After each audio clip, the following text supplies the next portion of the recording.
ఈ దినంలో నేను మీతో మాట్లాడాలనుకుంటున్నటువంటి విషయం ఏంటంటే మీరు గమనించండి. The two mountains. మీకు అర్థమైంది కదా? టూ మౌంటైన్స్ అంటే రెండు పర్వతములు లేదా కొండలు. ఈ పర్వతములు అనే విషయం చూస్తే ఇశ్రాయేల్ జనాంగానికి పర్వతాలకి చాలా ఏంటి చెప్పండి, కనెక్షన్ ఉంది. మీకు తెలిసినటువంటి పర్వతాల పేర్లు చెప్పండి బైబిల్లో. సియోను కొండ, రైట్, ఒలివల కొండ. ఇశ్రాయేల్ జనాంగముతో మన కనెక్షన్ కోసం ఆలోచన చేస్తే మీరు చూడండి, అరారతు పర్వతం కానీ, అంతే కదా, తర్వాత చూస్తుంది గిరిజిం అనే పర్వతం కానీ, కర్మేల్ పర్వతం కానీ, నెబో అనే పర్వతం కానీ, ఈవెన్ ఇలా చెప్పుకుంటూ పోతే న్యూ టెస్ట్మెంట్కి వచ్చేసరికి మీరు చెప్పినట్టుగా ఒలివల కొండ, ఈ విధంగా గల్లేకుండా ఇవన్నీ కూడా మనం మాట్లాడుకుంటూ వస్తాం.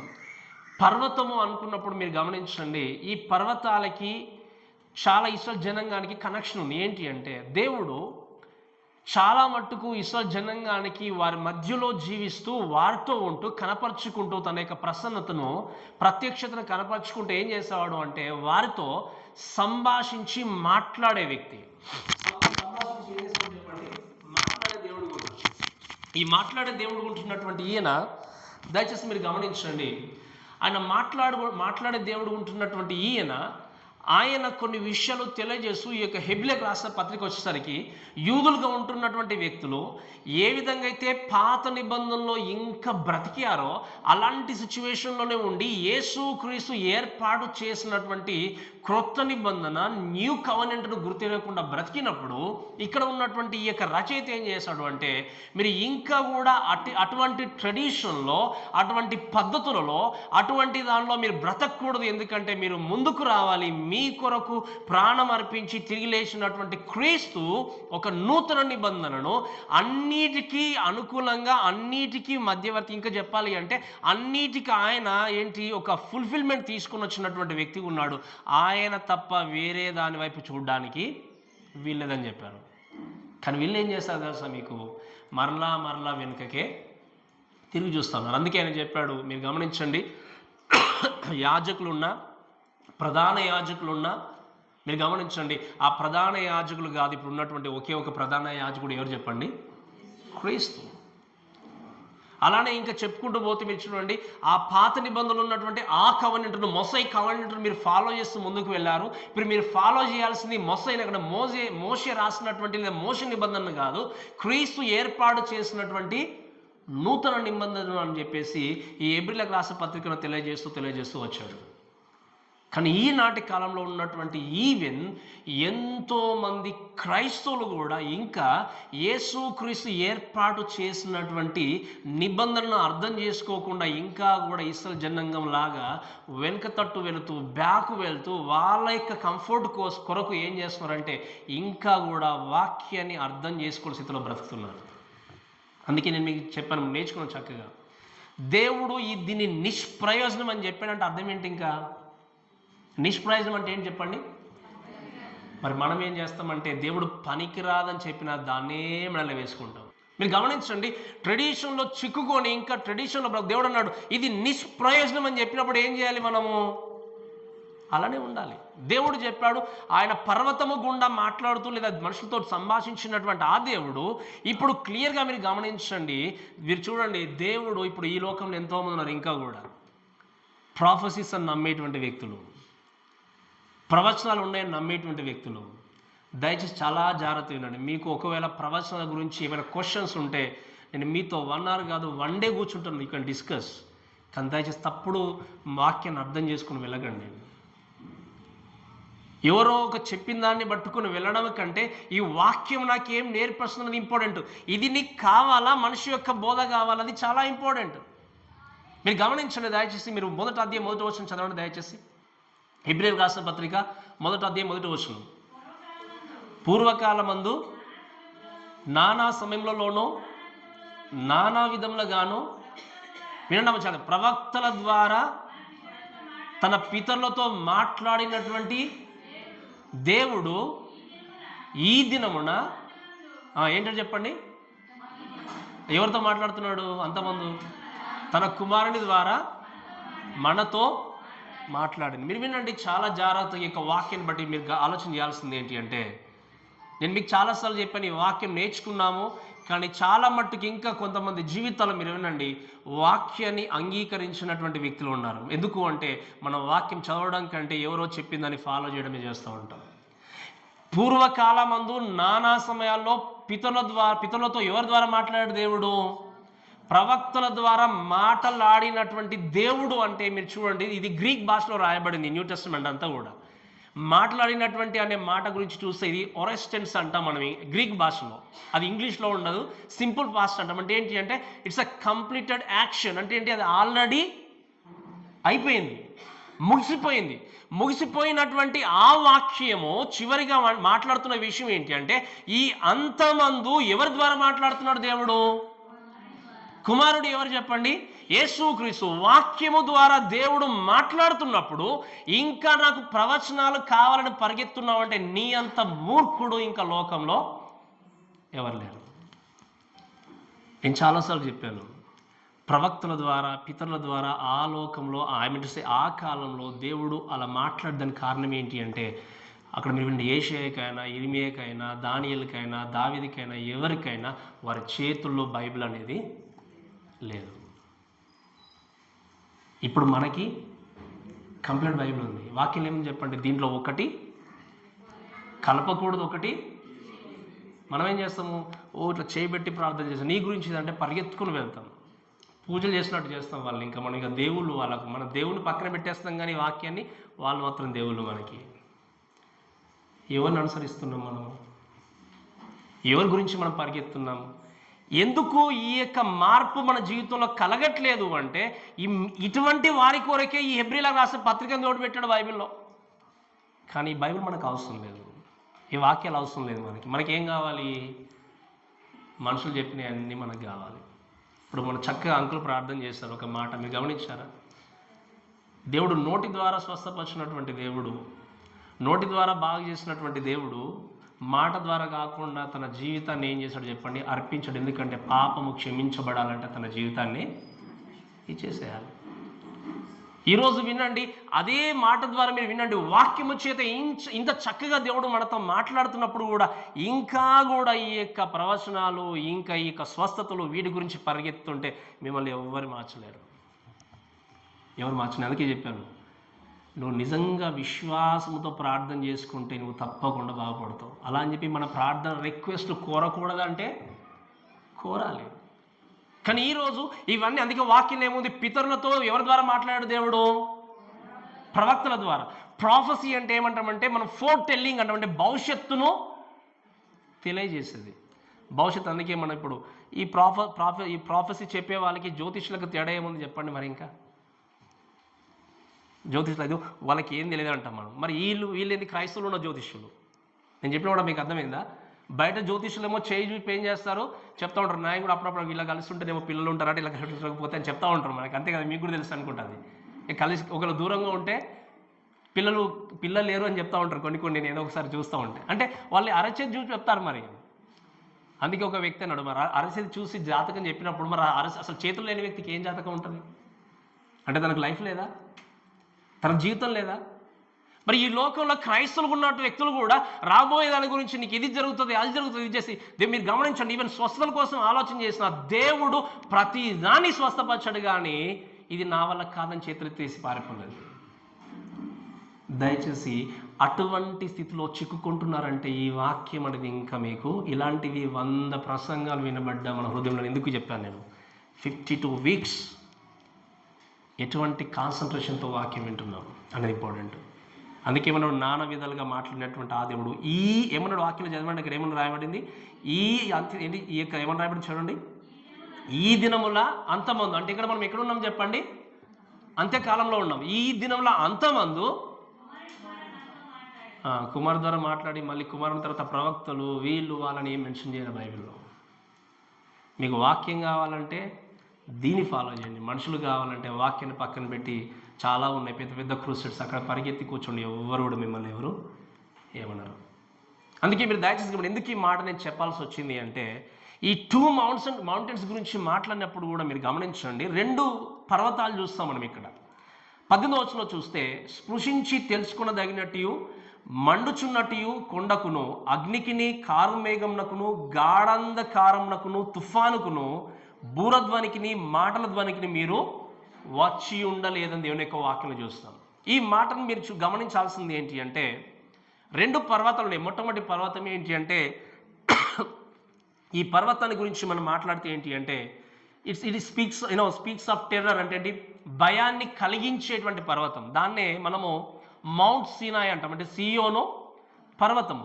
ఈ సీనాయ్ పర్వతం గురించి మనము మాట్లాడినప్పుడు మీరు దయచేసి గమనించండి. ఇదేంటి అంటే, చూడడానికి లేదా అక్కడికి వెళ్ళడానికి చాలా భయంకరంగా, అంటే భయం అంటే ఏంటి మీరు వినండి, ఆకారం భయంగా ఉందని కాదు, లేదా భయంకరంగా ఉందని కాదు. దాని అర్థం ఏంటంటే వాక్యంలో ఏముంది అంటే, స్పృశించి తెలుసుకొనదగినట్టు మండుచున్నటి కొండకును అగ్నికిని కారు మేఘమునకును గాఢంధకారమునకును తుఫాను అని చూస్తున్నాం. ఈ సీనాయి పర్వతం గురించి మాట్లాడినప్పుడు మీరు చూస్తే ఏంటి అంటే, భయంకరంగా అంటే మిగతా పర్వతంలాగానే ఉన్నా కూడా ఆ సీనాయి పర్వతం పైకి దేవుని యొక్క ప్రత్యక్షత ఎప్పుడు దిగి వచ్చేది, ఒక పొగ రాజేసినట్టుగా ఎప్పుడు కూడా అక్కడ కారు మేఘముతో మీరు గమనించండి, ఆ వెలుగు కానీ చీకటి కానీ అంధకారం కానీ అక్కడ ఉన్నప్పుడు అది వెళ్ళడానికి, ఎవరైనా దాని దగ్గరికి వెళ్ళి టచ్ చేయడానికి కూడా భయాన్ని కలిగించే స్థితిలో ఆ యొక్క పర్వతం ఉండేది. ఎందుకు అంటే ఆ పర్వతం అనేది పరిశుద్ధమైంది అనే విషయము ఇశ్రాయేలు జనాంగం అంతటికి కూడా తెలుసు. అయితే అటువంటి పర్వతాన్ని గురించి మాట్లాడితే అది భయంకరము అన్నప్పుడు, లేదా ఒకవేళ చూడడానికి భయంకరంగా కనిపించినా అది చెడు లేకపోతే అది ఏదో ఈవిల్ కైండ్ ఆఫ్ తో కూడింది కాదు, కానీ దేవుని బలముతో కూడుకున్నటువంటి సీనాయి పర్వతంగా ఆ కాలంలో ఇశ్రాయేలు జనాంగము ఆ పర్వతం చుట్టూ జీవించినట్టుగా మనం చూస్తాం. ఈ యొక్క సమయంలో దయచేసి మీరు గమనించాల్సిన విషయం ఏంటి అంటే, దేవుని యొక్క గొప్పతనము, దేవుని యొక్క మహోన్నతమైనటువంటి స్థితి, అంతేకాకుండా దేవుడు వారికి చాలా విధాలుగా మీరు ఆలోచన చేయాల్సిన విషయం ఏంటి అంటే, ఈవెన్ అదే ప్లేస్లో మీరు ఆలోచన చేస్తే మోషే ఆ పర్వతం పైకి వెళ్ళి ఏం తీసుకొచ్చాడు చెప్పండి? 10 ఆజ్ఞలు తీసుకొచ్చాడు. ఎవరు వెళ్ళారు కొండపైకి? ఎవరు చెప్పండి? ఇద్దరా ఒకరా? ఒక్కడు మాత్రమే. ఆయనతో పాటు కొద్ది దూరం వెళ్ళిన వ్యక్తి ఎవరు? అహరోను. యెహోషువ ఏం చేశాడు? కొండంచు వరకు వెళ్ళేసి అక్కడే ఆగిపోయాడు. అందరికీ దేవుడు అవకాశం లేదు, ఎందుకంటే ఆ పర్వతం వైపు చూడాలన్న భయం జనాలకి. ఎందుకు? దేవుడు అక్కడ ఎప్పుడు కూడా తన ప్రసన్నతను చూపించే పర్వతం. అయితే మీరు గమనించండి, ఈ యొక్క వాక్య భాగాన్ని చూస్తే దేవుడు 10 ఆజ్ఞలు ఇచ్చి వారికి ఇచ్చి ముందుకు నడిపించినప్పుడు మీరు గమనిస్తే ఆజ్ఞల ద్వారా వారికి తెలియజేసినటువంటి విషయం ఏంటంటే, మీరు చూడండి, ఆ యొక్క ధర్మశాస్త్రం ద్వారా, ఆజ్ఞల ద్వారా నశించిపోతున్నటువంటి వాళ్ళ బ్రతుకుల్ని వారు తప్పకుండా వారు గుర్తెరిగి ఒప్పుకొని, పాపాన్ని ఒప్పుకొని పరిశుద్ధుడైనటువంటి దేవునితో సహవాసాన్ని ఏర్పరచుకుంటారని చెప్పి దేవుడు ఏం చేశాడు అంటే ఈ ఆజ్ఞల వారికి ఇచ్చాడు. కానీ మనందరికీ తెలుసు, భయంకరమైనటువంటి దేవుని చూశారు వాళ్ళు, ఎర్ర సముద్రాన్ని ఎలా దాటించి తీసుకొని వచ్చాడో, అరణ్యంలో ఎన్నో అద్భుత కార్యాలు చేసినటువంటి దేవుని చూశారు వాళ్ళు. ఈవెన్ అన్ని చేసిన తర్వాత దేవుడు మోషని పిలిచి 10 ఆజ్ఞలు ఇవ్వడానికి పైకి తీసుకెళ్ళిన తర్వాత మోషే వెళ్ళగానే మనల్ని నడిపించినటువంటి నాయకుడిక లేడు, వస్తాడో రాడో తెలియదు కనుక మనం ఏం చేయాలి? ఏమనుకున్నారు చెప్పండి? నాయకుడితో పాటు దేవుడు కూడా వెళ్ళిపోయాడు అనుకున్నారు వాళ్ళు. అప్పుడు ఏం చేస్తారు? మళ్ళీ ముందు తీసుకెళ్ళాలి అంటే ఒక దేవుడు మనకి కావాలి. వాళ్ళు ఏం చేస్తారు చెప్పండి? ఒక దూడను వాళ్ళు బంగారముతో అహరోనును వాళ్ళు ఏం చేస్తారు? బలవంతంగా తన చేత దూడను వాళ్ళు తయారు చేయించి దాన్ని పూజించి మొదలుపెట్టారు. మన వాక్యం దయచేసి ఒక మాట చదవండి. నిర్గమకాండం 20వ అధ్యాయము 18 నుండి 21 వచనాలు. నిర్గమకాండము 18-20 వచనాలు చదవండి. చదవండి. చదవండి.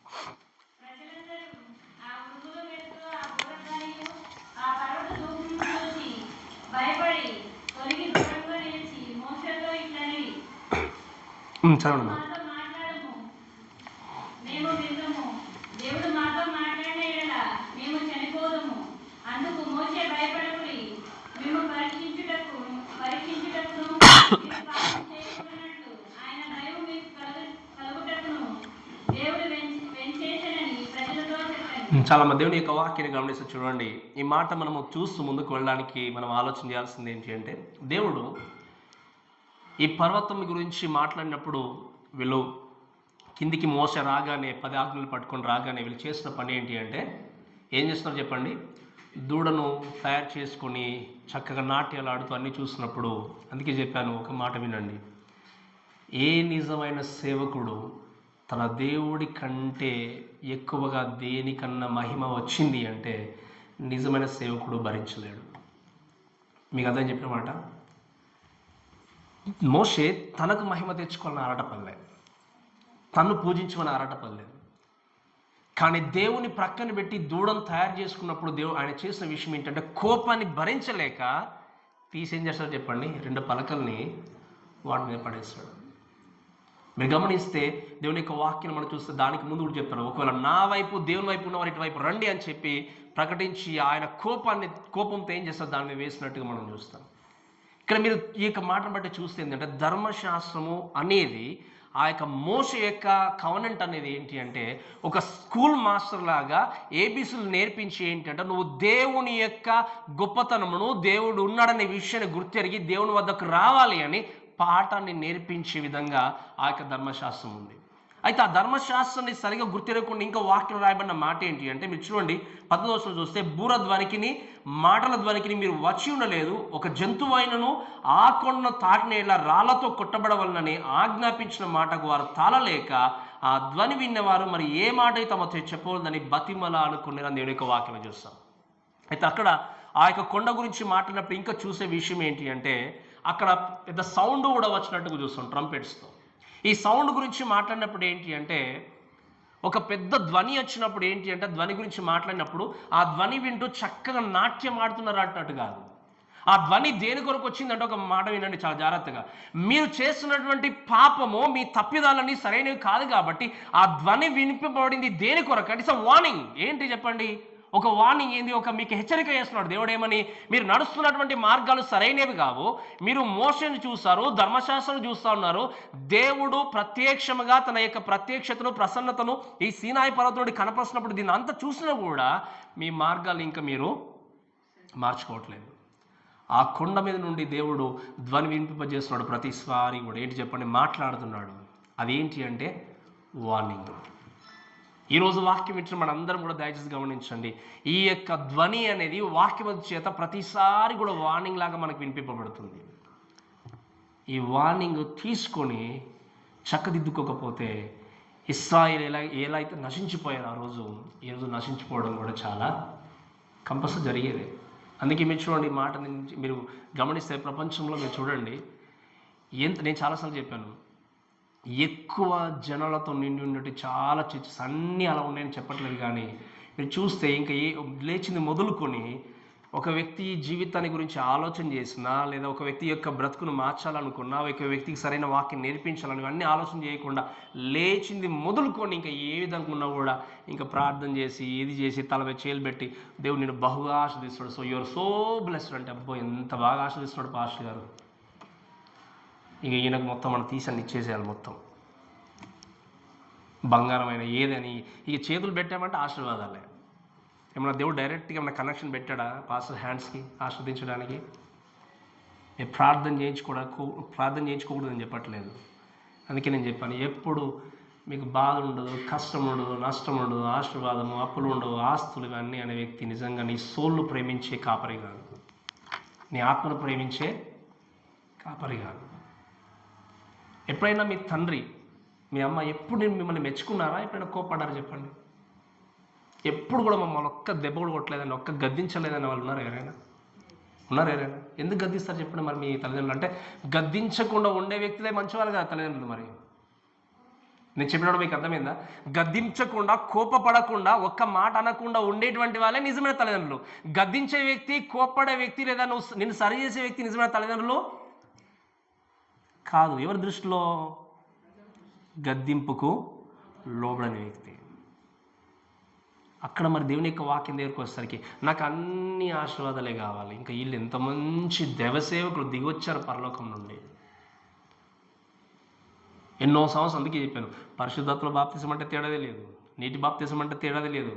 మన దేవుణ్ణి నమ్ముకున్న తర్వాత పరిశుద్ధాత్మ కోసం వెయిట్ చేయాలని చెప్తే అలా నిజంగా ఇంత గొప్ప దేవ సేవకులు అండి, ప్రవచనాలు అన్నీ ఉన్నాయి వీళ్ళ దగ్గర. అందుకే చెప్పాను క్లియర్గా ఈ వాక్యం. అందుకే లాస్ట్ వీక్ మనం విన్నాం, తెస్సలోనిక సంఘానికంటే అధికులైన వ్యక్తులు ఎవరు చెప్పండి? లాస్ట్ వీకే కదా మనం విన్నది, ఆదివారం. తెస్సలోనిక సంఘం కంటే అధికులుగా ఉన్నటువంటి వ్యక్తులు, ప్రతిదినం లేఖనాలను పరిశోధించిన వ్యక్తులు ఎవరు చెప్పండి? బెరియా ప్రజలు. వాళ్ళు ఏం చేస్తారు చెప్పండి? అపోస్తలుడైనటువంటి పౌలు వాక్యం చెప్తున్నా కూడా ఇది కరెక్ట్గా ఉండాలని చెప్పి పరిశోధించారు. మనము మాకు ఎక్కడ టైం ఉంది పాస్టర్ ఓపెన్ చేసి చదివే అంతా? మమ్మల్ని ప్రేమగా 4 మాటలు మాట్లాడి నీ రోగం అంతా తొలగిపోతుంది అబ్బా, ఎంత చక్కగా ఉంది వినడానికి, నా చెవులన్నీ చాలా హ్యాపీగా వినిపిస్తాయి, నీ బ్రతుకును మార్చుకోండి అంటే ఇది బాగలేదు మాకు వినడానికి. ఇటువంటి స్థితిలో క్రైస్తవులు ఉన్నారు. మీరు అనుకోవచ్చు వాళ్ళు సేవకులు ఉన్నారు అంటే వాళ్ళని తయారు చేసింది ఎవరు చెప్పండి? ఎవరు చెప్పండి? అంకుల్ చెప్పారు కరెక్ట్గా. ఎవరు చెప్పండి? విశ్వాసలే. వాళ్ళకు ఆ స్థితికి ఎదగలేదు, వాళ్ళకు ఆ స్థితిలో అక్కడ నిలవలేదు. వాళ్ళు చూసి నువ్వు వాళ్ళకు వంగి నమస్కారాలు చేసుకుంటే ఏం చేస్తున్నావు? నీకు వాక్యం కంటే, దేవుని మాట కంటే మనుషులకు విలువిచ్చి వెళ్ళినప్పుడు ఏం జరుగుతుందో చెప్పండి? ఈశ్వర జనంగా లాగానే మాకు దేవుడు దిగ దూడనే కావాలి మాకు అని తయారు చేసుకుని వెళ్ళిపోయేవారు అంటారు. ఈరోజు కూడా నువ్వు దేవుణ్ణి ప్రేమిస్తున్నావా, మనిషిని ప్రేమిస్తున్నావా? అందుకే చెప్పాను, నిజమైన ఏ సేవకుడు దేవుడికి ఇచ్చే మహిమను వేరెవరికి ఇస్తే సహించడు. ఎవరు సహించరు. ఈరోజు నీ జీవితంలో కూడా నువ్వు చేసే ప్రతి పనిలో కూడా నిజంగా నువ్వు దేవుడికి మెప్పి తీసుకొస్తున్నావా? మరి ఇలా అనుకున్నప్పుడు ఈ వాక్యాన్ని ప్రక్కన పెట్టి ఇంకా వారితోనే మనం వెళ్ళిపోయినా బెటర్. ఇంకా వాక్యం మనకు అవసరం లేదు. ఎందుకు? ఈ వాక్యం ఏమంది? దీంట్లో ఒక్క పొల్లైన్లో తప్పు లేదనేది మాట మనం చూస్తాం బుక్ ఆఫ్ మాథ్యూలో, మత్తయి సువార్త. ఈ తప్పు లేనటువంటి దాన్ని మనం చూస్తే ఇన్ఫాలిబిలిటీ ఆఫ్ గాడ్ అంటాం మనం థియాలజికల్ టర్మ్లో. అంటే ఏంటి? దీంట్లో ఏ మాత్రం అంటే దీంట్లో చూసి నిజంగా తప్పు ఉంది అని చెప్పడానికి వినదు. ఇటువంటి సరైనటువంటి వాక్యం మన చేతిలో ఉన్నప్పుడు, మన జీవితంలో ఉన్నప్పుడు, దీన్ని నేర్చుకోవడానికి నువ్వు ప్రయత్నం చేస్తూ వెళ్ళకపోతే, మీరు వినండి, ధర్మశాస్త్రం అనేది స్కూల్ మాస్టర్గా నీకు ఒక బోధ నేర్పింది, కానీ నిన్ను ఒక మంచి ప్రయోజకుడిగా, మెచ్యూర్ పర్సన్గా చేసేది ఏంటి అంటే యేసుక్రీస్తు మాటలు మాత్రమే. ఇవి నేను వినను అనుకున్న వ్యక్తికే దేవుడు హెబ్రీయులకు రాసిన పత్రికను పెట్టాడు. ఇంకెంతకాలం పరిగెత్తారు చెప్పండి ట్రెడిషన్లో చెక్కుకొని? ఇంకెంతకాలం పరిగెత్తారు చెప్పండి మనుషుల యొక్క మాటలకు లోబడి? చనిపోయే టైంలో కూడా ఇంకా వీళ్ళని ఇదే కావాలంటే మీరు విన్న. అందుకే నేను చాలాసార్లు చెప్పాను, మనకున్నది ఒక్కటే జీవితము.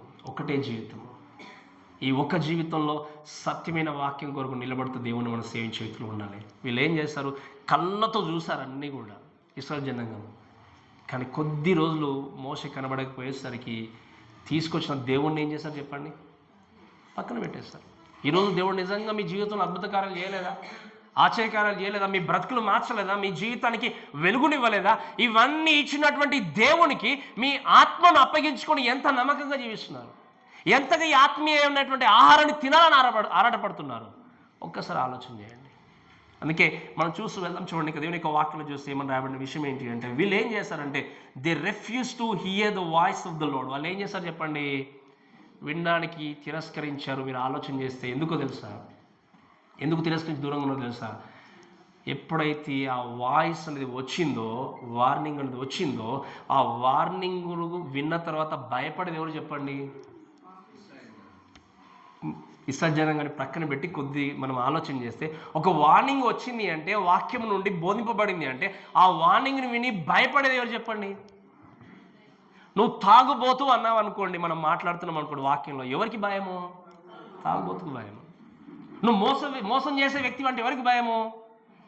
దేవుని వాయిస్ రాగానే వీళ్ళు ఏం చేస్తారు? భయపడరు. ఎందుకు అంటే వారు దేవుని చెప్పిన విధంగా లేరు కాబట్టి. వాళ్ళు ఏం చేస్తారు? ఇంకా గిల్ట్ ఫీల్ అయిపోయి దేవుని దగ్గరికి రావడానికి కూడా భయపడ్డారు. ఈరోజు వార్నింగ్ మీకు వస్తున్నప్పుడు, వార్నింగ్ వినబడుతున్నప్పుడు, ఈ యొక్క దేవుడు ఏర్పాటు చేసినటువంటి క్రమాన్ని సరిగా అర్థం చేసుకోకుండా ఎవరైతే వాక్యానుసరంగా బ్రతకకుండా జీవిస్తారో వారు భయపడతారు. పోనీ ఆ వార్నింగ్ వచ్చింది, ఆ వాక్యం వినిపింపబడింది, ఇప్పటికైనా నా జీవితాన్ని సరి చేసుకోవాలి అని మన జీవితాన్ని సరిదిద్దుకోకపోతే ఏమవుతుందో చెప్పండి? ఎవరు మిమ్మల్ని కాపాడలేరు. అందుకే హెబ్రీయులకు రాసిన పత్రిక పెట్టాడు దేవుడు. మనం సరైనటువంటి పరిపూర్ణమైనటువంటి క్రీస్తుని హృదయపూర్వకంగా మనము ఆరాధించాలి అని. కాబట్టి దయచేసి ప్రేమ దేవుని ఈ సమయంలో మనం ఆలోచన చేయాల్సిన విషయం ఏంటంటే, ఈ పర్వతం అనేది మీరు వినండి పరిశుద్ధమైనది ఉంది కాబట్టి వీళ్ళు గిల్టీ ఫీలింగ్ కలిగి దాని దగ్గర కూడా వెళ్ళడానికి వాళ్ళు ముందుకెళ్ళి, ఎందుకంటే వాక్యం మనం చదువుతాం తర్వాత చూడండి, ఈవెన్ జంతువు కానీ ఒక మనిషి కానీ ఆ కొండను తాకని వెళ్ళా దాన్ని రాళ్లతో కొట్టబడవాలని వాళ్ళు ఏం చేస్తారు అక్కడ రాయబడినట్టుగా దేవుని యొక్క వాక్యం చూస్తాం. అంటే ఈవెన్ పశువులు కూడా ఆ కొండకు వెళ్ళి తాకకూడదు, ఒకరు తగిలినట్టయితే రాళ్ళు తీసుకుని దాన్ని కొట్టి చంపాలని ధర్మశాస్త్రం రాయబడింది. ఇటువంటి ఈ పరిశుద్ధమైనటువంటి ఈ కొండకి మనుషులకి ఏంటి అంటే చాలా డిస్టెన్స్ మెయింటైన్ చేస్తూ వాళ్ళు ఏం చేస్తారు జీవించినట్టుగా చూస్తాం. అయితే ఇంకొక మాట మనం చూస్తే ఏమని రాయబడిందంటే 21వ వచనంలో, మరియు ఆ దర్శనం ఎంతో భయంకరంగా ఉన్న మోషే నేను మిక్కిలి భయపడి వణుకుచున్నా అన్నప్పుడు మీరు వినండి, ఇశ్రాయేలు భయపడినటువంటి భయం ఉంది, ఈయన భయపడినటువంటి భయం ఉంది, కానీ ఇద్దరు భయపడిన భయం ఒకటి మాత్రము కాదు. ఈయన భయం ఏంటి అంటే ద రెవరెన్షియల్ రెస్పెక్ట్. అందుకే వాక్యం నేను చాలాసార్లు చెప్పాను, మనం దేవుని సన్నిధికి వచ్చినప్పుడు గడగడ మనసు దేవుని సేవించాలంటే అర్థం ఏంటి? It's reverential respect. గౌరవప్రదమైనటువంటి ఆ రెస్పెక్ట్తో మనం దేవుని సన్నిధికి వచ్చి దేవుణ్ణి ఆరాధించాలి. కానీ మనం గౌరవప్రదంగా కాకుండా వస్తున్నాం. అందుకే చాలాసార్లు చెప్పాను, వచ్చామా తాఫీలో కూర్చున్నామా వెళ్ళిపోయామా అన్న విధంగా ఉండే స్థితిలో ఉండే వ్యక్తులు నిజంగా దేవుణ్ణి ఆరాధించలేరు. కాబట్టి ఈరోజు వాక్యం ఇచ్చే దేవునిలో దయచేసి వినండి. ప్రతి వారము దేవుని యొక్క వాక్యం మనకు వినిపింపబడుతుంది. నేను చాలాసార్లు చెప్పాను, నోవహు గురించి కూడా చూస్తాం. మనము ఎన్ని సంవత్సరాల వాక్యాన్ని ఆయన బోధించాడు చెప్పండి, ప్రకటించాడు చెప్పండి. ఎన్ని సంవత్సరాలు చెప్పండి? 120 సంవత్సరాలు. 100 సంవత్సరాలు ఓడనంతా నిర్మించాడు. ఈవెన్ 20 years కూడా వెయిట్ చేశారు. మళ్ళీ ఈ 120 సంవత్సరాలు డోర్ ఓపెనే ఉంది, ఈయన చెప్తూనే ఉన్నాడు. కానీ ఏం జరిగింది చెప్పండి? ఒక్కరు కూడా వినలే. ఓపెన్ ది డోర్, మీరు లోనికి వస్తే మీ యొక్క ప్రాణాలు మీరు రక్షించుకుంటారని వార్నింగ్ వెళ్తూనే ఉంది. కానీ వాళ్ళు ఏం చేశారు? ఆయన్ని హేళన చేశారు, నవ్వారు, అపహాస్యం చేశారు. చివరికి టైం వచ్చినప్పుడు వాక్యం నేను చెప్పాను మీకు, ఆ డోరు నోహు క్లోజ్ చేయలేదు. ఎవరు క్లోజ్ చేశారు చెప్పండి? దేవుడు క్లోజ్ చేశాడు. నోహుకు వెళ్ళ నా బంధువే కదా, నా యొక్క తమ్ముడే కదా, నా అన్ననే కదా, నా చుట్టమే కదా అని చెప్పేసి ఒకవేళ ఓపెన్ చేద్దాం అనుకోవడానికి ప్రయత్నం చేసిన ఓపెన్ కాదు. ఎందుకు అంటే ఎవరు క్లోజ్ చేశారు? దేవుడు క్లోజ్ చేశాడు. You have been hearing these words. ఈ యొక్క వాక్యం మీరు వింటా ఉన్నారు. I don't know when this word will be shut down. ఈ వాక్యం ఎప్పుడు క్లోజ్ అవుతుందో, మనం ఎప్పుడు క్లోజ్ అవుతాం మనకి తెలియదు. ఈ వార్నింగ్ విన్న వ్యక్తులంగా మన జీవితం మనం చేయాల్సింది ఏంటి అంటే మనం గ్రహిస్తూ నేర్చుకుంటూ ముందుకెళ్ళి. ఎందుకంటే ఇక్కడ ఉన్నటువంటి యూదులు, క్రైస్తవులు, వీళ్ళు ఏం చేస్తారంటే యూద క్రైస్తవులు, మాకు చాలా కష్టంగా ఉంది దేవుని యొక్క యేసుక్రీస్తుని అనుసరించి నడుచుకోవడం, మాకు అదే బాగుంది, మరలా అవే బలి అర్పించడము, అదే వెళ్ళడము, అదే విధంగా ఉండడం, మాకు మనుషులు ఒక మధ్యలో పెట్టుకోవడం, ఇవన్నీ బాగున్నాయని చెప్పి వెనుకకు వెళ్ళిపోతూ ఉంటే, అందుకే ప్రారంభంలోనే చెప్పాడైన మాట ఏంటి అంటే don't listen to those words, listen to Jesus is the only ultimate revealer అని చెప్పాడు. ఆయన ఏమన్నాడు చెప్పండి? ఆయనే నిజమైనటువంటి ప్రత్యక్షతను కలిగించిన దేవుడు, ఆయనే చివరిసారిగా మనతో మాట్లాడుచున్నటువంటి దేవుడు. యేసు క్రీస్తు ఈ వాక్యం ద్వారా మాట్లాడుతున్నాడు. అందుకే ఇంకా చివరిగా ఇంకొక పర్వతాన్ని గురించి చూస్తే, నాట్ ఓన్లీ ఇక్కడ సీనాయి కొండ గురించి కాదు, 22వ వచనం చూడండి. ఇప్పుడైతే ఏమన్నా చెప్పండి? ఇప్పుడైతే సియోను కొండకును జీవము గల దేవుని పట్టణమునకు. ఈ యొక్క సియోను పర్వతం అనేది ఏంటంటే మనం నేర్చుకున్నంత కూడా అది ఫిజికల్గా ఉండేటువంటి పర్వతం. ఇప్పుడు మనం నేర్చుకోబోతున్నటువంటి ఈ యొక్క పట్టణం ఏంటి, ఈ యొక్క పర్వతం ఏంటి అంటే టాక్స్ అబౌట్ ట్రయంఫ్, అంటే ఏంటి? విజయాన్ని గురించి మాట్లాడుతుంది. ఇప్పుడైతే ఈ యొక్క సియోను పర్వతం ఏంటంటే జీవము గల దేవుని పట్టణం. అంటే ఈ యొక్క మీరు చూస్తే ఈ మౌంట్ జాయిన్ అన్నది ఏంటి అంటే ఈ యొక్క యెరూషలేం ప్రాంతంలో ఉన్నా కూడా దీని గురించి మాట్లాడి ఇక్కడ రాయబడిన మాట ఏంటి అంటే ఈ యొక్క మాట ఏంటి అంటే పరలోక పట్టణాన్ని గురించి మాట్లాడుతుంది. పరలోకంలో దేవుడు ఏర్పాటు చేస్తున్నటువంటి ఆ పట్టణం గురించి మాట్లాడుతూ చెప్తున్న మాట ఏంటంటే మీరు గమనించండి, ఆ పర్వతం మీద మీరు ఆ పర్వతాన్ని చూసి మీరు ఆరాధిస్తారా, లేదా దేవుడు ఏర్పాటు చేసినటువంటి రాబోతున్నటువంటి మనం అందరం కూడా వెళ్ళబోతున్నటువంటి ఆ పర్వతాన్ని గురించి మీరు దృష్టిలో పెట్టుకొని ఆరాధిస్తారా అని చెప్పేసి ఇక్కడ భక్తుడు క్వశ్చన్ చేస్తూ నేర్పిస్తున్నటువంటి మాట ఏంటంటే చూడండి, దయచేసి వాక్యంలో చదివితే జీవము గల దేవుని పట్టణం. మీరు దయచేసి గమనించాల్సిన విషయం ఏంటంటే మీరు చూడండి, ఇక్కడ ఈ జీవము గల దేవుని పట్టణము అనుకున్నప్పుడు ఏంటి అంటే ఎవరున్నారు చెప్పండి? అక్కడ ఎవరున్నారు? దేవుడు ఉన్నాడు. అందుకే మనం నేర్చుకున్న అబ్రహాము, ఇస్సాకు, యాకోబు వీళ్ళందరి గురించి నేర్చుకున్నప్పుడు మన దేవుని యొక్క వాక్యం చూస్తే వారు ఈ లోకంలో ఉన్న దాని మీద ఆశ పెట్టకుండా పునాదులు గల పట్టణం మీద వాళ్ళు నిరీక్షణ కలిగి ఏం చేస్తారో చెప్పండి? వాళ్ళు ఏం చేస్తారు చెప్పండి? వాళ్ళు అలానే లోకం ఉన్నదాన్ని దృష్టిలో పెట్టుకుని వెళ్ళకుండా జీవము గల పట్టణం మీద ఆశ పెట్టుకొని వాళ్ళు అలానే తమ ప్రాణాలని ముగించుకున్నారంటగా దేవుని యొక్క వాక్యం చూస్తుంటున్నాం. అందుకని మీకు ఇదివరకు చెప్పాను, అబ్రహాము కానీ, ఇస్సాకు కానీ, యాకోబు కానీ దేవుడు చేసిన వాగ్దానాన్ని ఎవ్వరు కూడా పొందుకోలేదు, చూడలేదు. వాళ్ళు చెప్పండి, నీ సంతానాన్ని నేను విస్తరింపజేస్తున్నాడు దేవుడు, వాళ్ళు సంతానాన్ని విస్తరింపజేస్తే చూడలేదు. మీకు స్థలాన్ని నేను ఇస్తానన్నాడు దేవుడు, స్థలాన్ని ఇస్తానని చెప్పాడు. కానీ అబ్రహాం చూసాడా స్థలము? చూడలేదు. యాకోబు చూసాడా? చూడలేదు. ఇస్సాకు చూసాడా? చూడలేదు. వాళ్ళు వాగ్దానము చేసినటువంటి దేవుడితో ఉన్నా కూడా వాగ్దానం వారి జీవితంలో వారు చూడకపోయినా పరలోక రాజ్యం వైపు వారు ఆశను కలిగి పునాదులు గల పట్టణం మీద వాళ్ళు కాన్సన్ట్రేట్ చేసి నిరీక్షణ ఉంచి వాళ్ళు ఏం చేశారు? వాళ్ళు మృతులై దేవుని యొద్దకు చేరి ఉన్నారు. ఈరోజు వాక్యం వింటున్న ప్రేమైన దేవుని బిడ్డలారా, మనందరం కూడా ఆ పరలోక రాజ్యానికి ఏం చేస్తాం చెప్పండి? ప్రయాణమై వెళ్తూ ఉన్నాం. ఈ పరలోక రాజ్యానికి వెళ్తున్న వ్యక్తులంగా గ్రహించాల్సింది ఏంటి అంటే అది జీవము గల దేవుని పట్టణం. అంతేకాకుండా ఇంకొక మాట రాయబడిన విషయం ఉంటుంది అక్కడ చూడండి, 22వ వచనంలోనే, అనగా పరలోకపు యెరూషలేమునకు వేవేల కొలది ఏంటంటే చెప్పండి, వేవేల కొలది దేవతలు ఎదురట. అందుకే ఇంగ్లీష్లో ఇన్యూమరబుల్ ఏంజల్స్ అంటాం. అంటే ఏంటి? అన్కౌంటబుల్. ఈ ప్రపంచంలో మనుషులు ఎంతమంది ఉన్నారో మనం కౌంట్ చేసుకోవచ్చు, కానీ ఏంజల్స్ ఎంతమంది ఉన్నారో మనం కౌంట్ చేయలేము. దేవుడు అందుకే నేను నడిపించడానికి, నీతో నీ ప్రక్కన ఉండడానికి, నీ కాపుదలను అనుగ్రహించడానికి దేవుడు ఏంజల్స్ను ఉంచి ఆల్రెడీ నడిపిస్తూనే ఉన్నాడు ప్రతి విషయంలో. దేవుడు వేవేల దేవదూతలు ఆ పట్టణంలో నివాసము చేస్తూ దేవుణ్ణి స్తుతించే వ్యక్తులు ఉన్నారు. అందుకే మీరు ఏకసంలో దయచేసి ఈ మాటలు బట్టి మనం అర్థం చేసుకుంటూ ముందుకు వెళ్ళాల్సినటువంటి విషయం ఏంటి అంటే మనందరం కూడా ఆ యొక్క పరలోక పట్టణము, పరలోక పర్వతమైనటువంటి ఆ మౌంట్ జాయిన్ వైపు చూస్తూ నీ యొక్క జీవితాన్ని కొనసాగించాలి. ఈ లోకంలో ఎంతగా మనం ప్రయాసపడినందుకే ఈ గడిచిపోయినటువంటి ఈ పర్వతం కాదు, ఆ పర్వతం వైపు మీరు చూడకండి. చెప్తున్నాడు భక్తులు ఏంటంటే, యూదులకు చెప్తున్న మాట ఏంటంటే, మీరు యేసుక్రీస్తు ఏర్పాటు చేసినటువంటి ఈ పర్వతం వైపు చూసి మీరు ఏం చేయండి? ప్రయాణాన్ని కొనసాగించండి.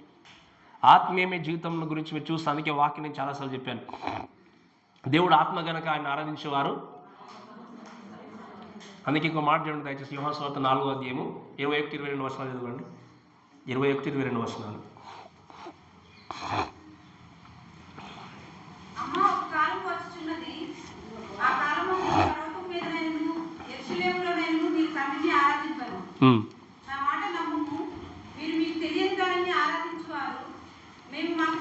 వినండి, ఇక్కడ ఒక కాలం వస్తుంది, దాని ఏమన్నా చెప్పండి. ఆ కాలంలో మీరు ఈ పర్వతం మీద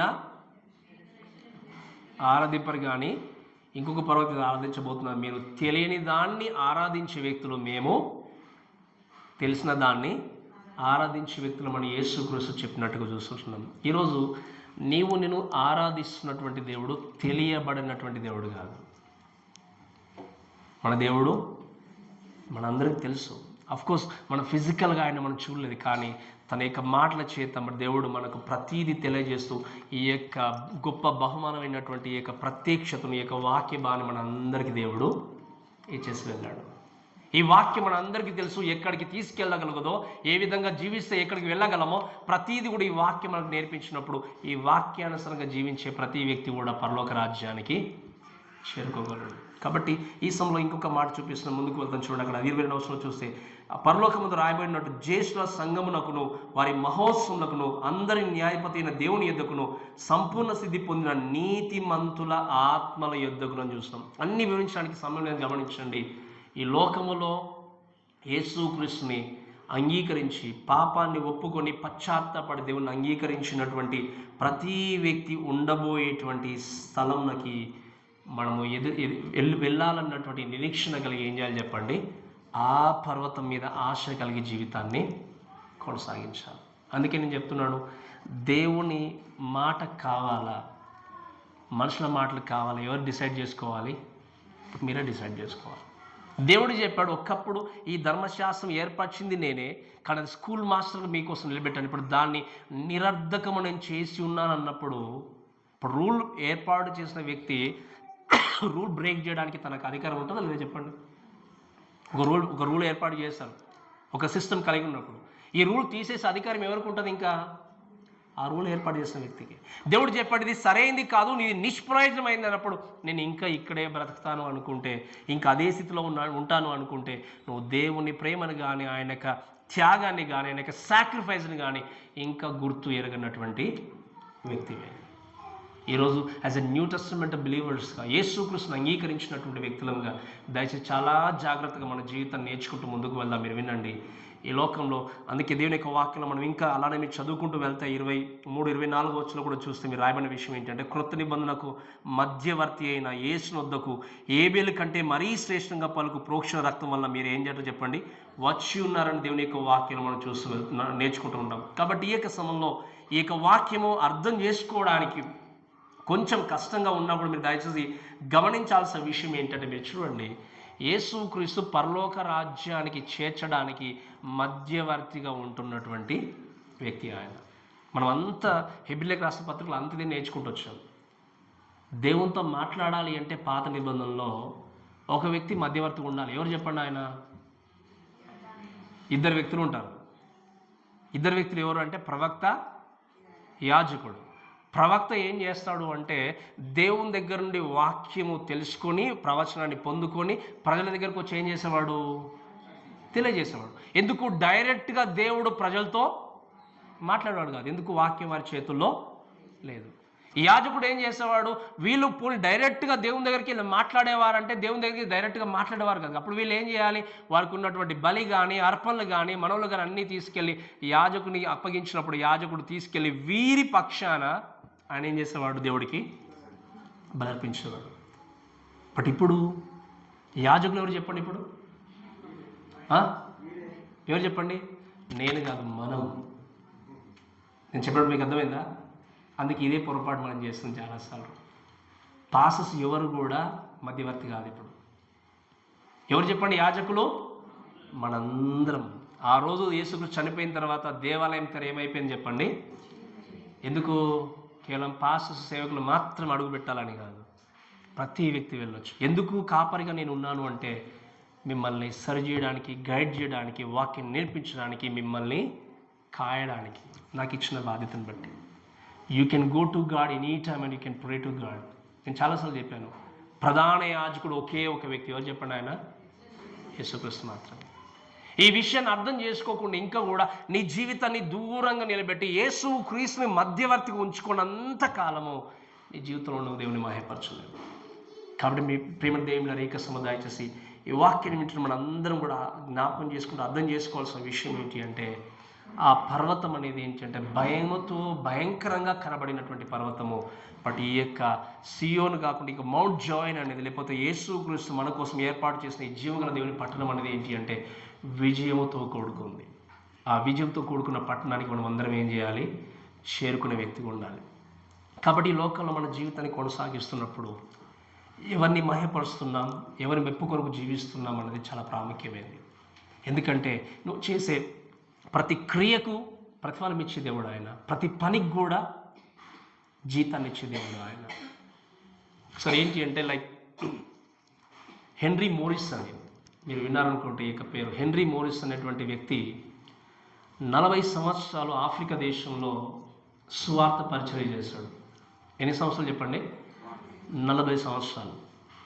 సువార్త పని చేసిన తర్వాత ఆ పని ముగించుకొని ప్రయాణమై తన సొంత ప్రాంతమైనటువంటి న్యూయార్క్, అమెరికాలో ఉన్నటువంటి న్యూయార్క్ పట్టణానికి, ఆ కాలంలో ఫ్లైట్స్ లేవు కాబట్టి ఓడపైన షిప్ పైన ప్రయాణం చేసి వస్తున్నప్పుడు ఇంకా ఆల్మోస్ట్ ఆ డక్ యార్డ్ కంటే ఓడ రేవుకు దగ్గరలో రీచ్ అవుతుందనగా ఓడ తన భార్యను చూసి అన్నట్టు ఈయన హెన్రీ మోరిసన్ ఏమన్నాడంటే ఏంటంటే అక్కడ చూడండి ఎంత పెద్ద క్రౌడ్ ఉన్నారో జనాలు, నిజంగా 40 సంవత్సరాలైనా కూడా మనల్ని వాళ్ళు మర్చిపోలేదన్నట్టు. ఆయన చాలా హ్యాపీగా ఫీల్ అవుతున్నాడు, ఇంత నన్ను మర్చిపోకున్నారు కదా అని చెప్పి. కానీ ఆయనకు తెలియని విషయం ఏంటి అంటే అదే షిప్లో అమెరికా 26వ ప్రెసిడెంట్ అయినటువంటి రొడాల్ఫ్ అనేటువంటి టెడీ రూస్వెల్ట్ అనేటువంటి అమెరికా అధ్యక్షుడు అదే షిప్లో ప్రయాణం చేసి వస్తున్న విషయం తనకి తెలియదు.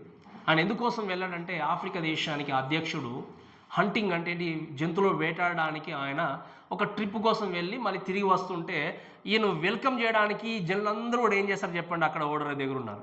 ఈయన అనుకుంటున్న ఏంటి అంటే నాకు వెల్కమ్ చెప్పడానికి వచ్చారని చెప్పి ఈయన అనుకున్నాడు. చివరికి ఓడ వచ్చేసింది, అందరు దిగారు. అందరూ రాగానే అధ్యక్షుని దగ్గరికి వెళ్ళి అందరూ వెళ్ళి ఇంటర్వ్యూ తీసుకోవడానికి అది అడుగుతూ ఉన్నారు, అన్నీ చేస్తూ ఉంటే వీరిద్దరు చక్కగా వెళ్ళిపోతుంటే ఎవరు పట్టించుకోలేదు వీళ్ళిద్దరిని. సరే అలా వెళ్ళిపోయిన తర్వాత వాళ్ళకు మిషన్ బోర్డు ఇచ్చినటువంటి ఒక అపార్ట్మెంట్లోకి వెళ్ళిపోయి అక్కడ ఉన్నారు. ఉన్న తర్వాత కొన్ని రోజులు అయిన తర్వాత కూడా ఈయనకు మనసులో ఉండి ఆ బాధ పోవట్లేదు. ఒక జస్ట్ జంతువులను వేటాడడానికి వెళ్ళి ఎంజాయ్ చేసి వచ్చినటువంటి వ్యక్తికి ఏమో అంత పెద్ద క్రౌడ్ వచ్చి వెల్కమ్ చేశారు. ప్రభువా, మేమేమో మా యొక్క ప్రాణాలను సైతం లెక్క చేయకుండా ఆఫ్రికాలోనికి వెళ్ళి 40 సంవత్సరాలు సేవ చేసి వస్తే ఒక్క వ్యక్తి కూడా మమ్మల్ని వెల్కమ్ చేయలేదని చెప్పి ఆ బాధతోనే ఉన్నప్పుడు తన భార్య వచ్చి ఒక మాట అన్నట్టు, ఎందుకు ఇంకా బాధపడుతూ ఉన్నాను అంటే, ఇది బయట నేను తీసేసుకోలేకపోతున్నప్పుడు ఆమె అందట ఒక మాట, you go to god settle it right now అందట ఆమె. నువ్వు వెళ్ళి దేవుని దగ్గరికి వెళ్ళి నువ్వు సెటిల్ చేసుకోండి ఈ మ్యాటర్, నువ్వు ఎందుకు ఆ విధంగా ఇబ్బంది పడుతున్నావు అన్నప్పుడు కరెక్ట్ కదా అని చెప్పేసి తను వెళ్ళి తన బెడ్రూమ్లోనికి వెళ్ళి ఒక 10 నిమిషాలు చాలా లోతుగా చాలా చక్కగా ప్రార్థన చేశాడు. చేసినప్పుడు మీరు వినండి, ఆ 10 నిమిషాల తర్వాత పీస్ఫుల్గా బయటకు వచ్చాడట.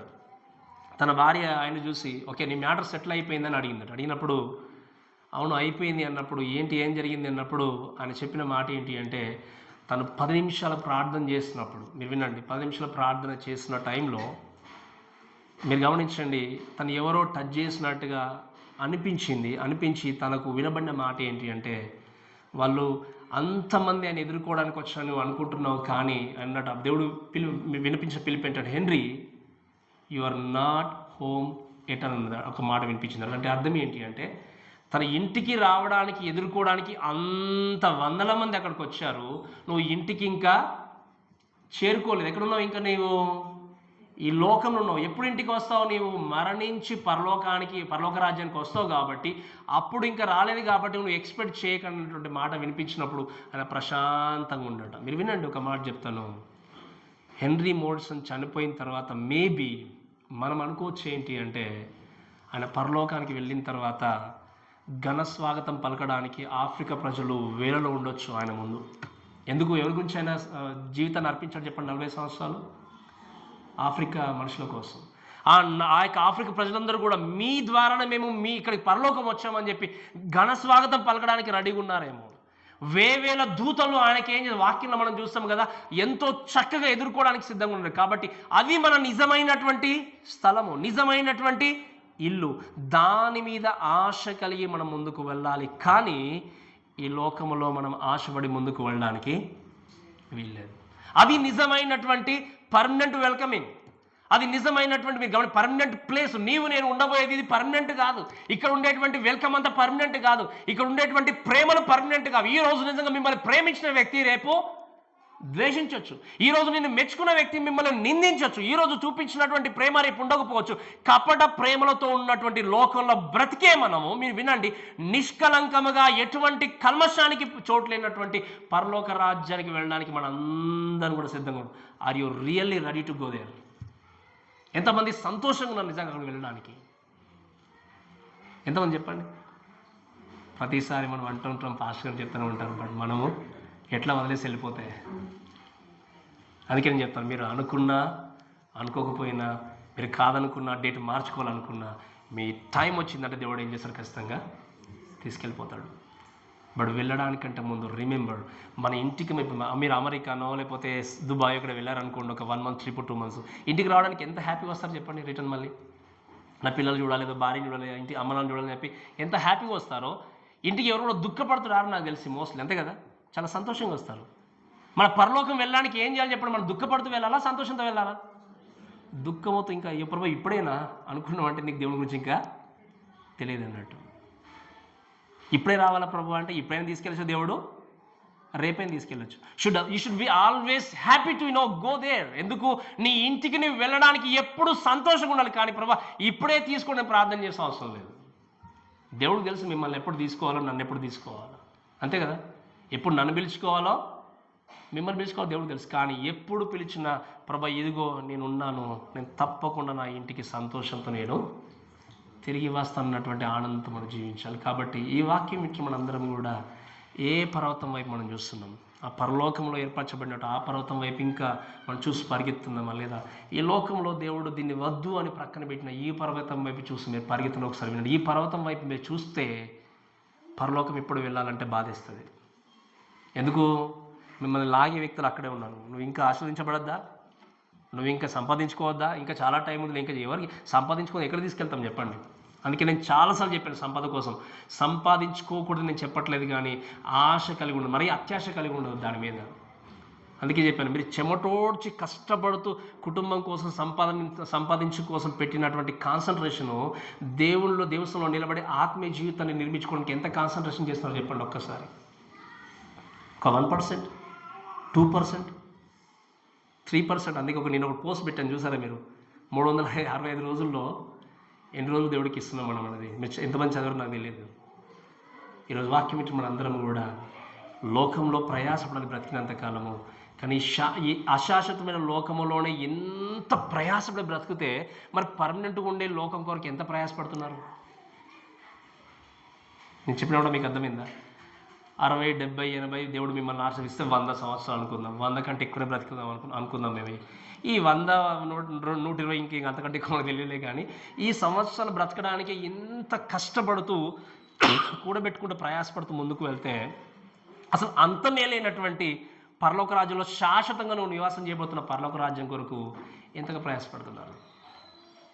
ఈ ఒక్క మాట మీరు ఆలోచన చేసుకుని దయచేసి మీ జీవితాన్ని పరీక్షించుకొని దేవుడు ఏర్పాటు చేసినటువంటి ఆ జీవంగా దేవుడి పట్టణం వైపు మనం చూస్తూ మన జీవితాన్ని కొనసాగిద్దాం. కాబట్టి ఈ మాటలను మనం దేవుడు దీవించి ఆస్వాదించును గాక.